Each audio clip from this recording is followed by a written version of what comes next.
Have you ever walked into a room and, within minutes, felt like you already knew everyone's secrets? You notice the slight tremor in a colleague's voice, the forced smile of a friend, or the subtle way someone shifts their feet when they lie. While society calls this a gift, in the world of psychology, it often feels like a curse. You aren't just observant, you are hyper-aware.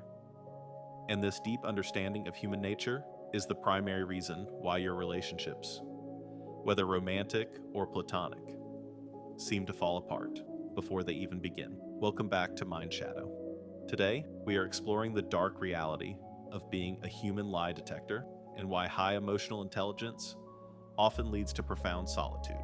To understand this, we must look at a psychological phenomenon known as hypervigilance.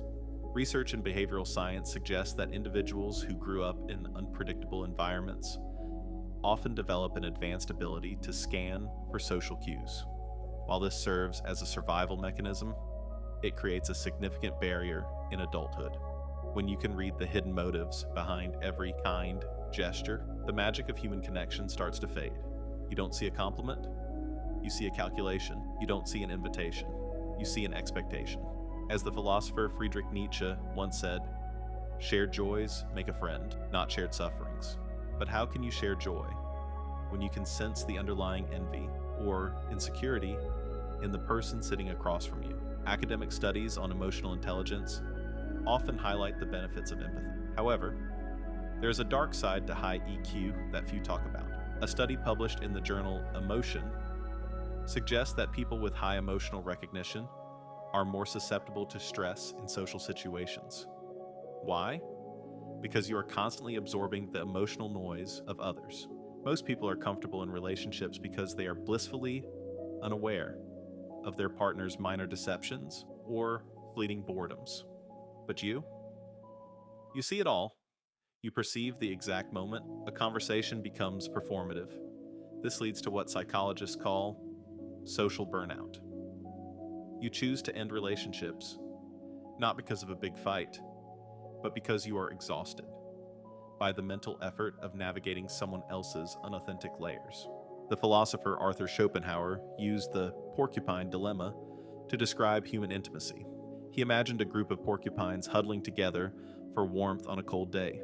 As they get closer, their quills begin to prick one another, forcing them to move apart.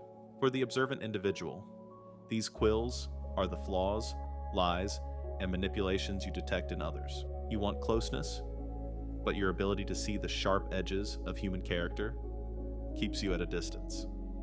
You realize that most human interactions are based on a series of social masks. Once you see the face behind the mask, it becomes impossible to respect the performance. This is why you often prefer your own company.